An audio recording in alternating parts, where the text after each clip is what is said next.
You ask Tiger to solve. This deals with linear equations with one unknown.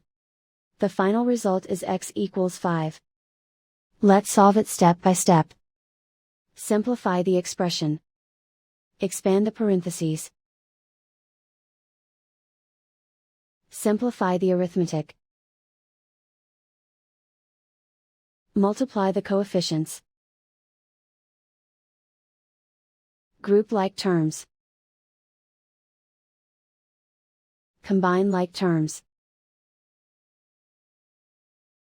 Group all constants on the right side of the equation.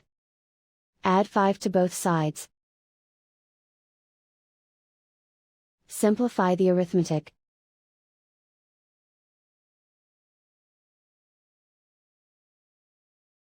Isolate the x.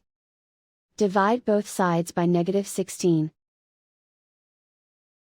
Cancel out the negatives.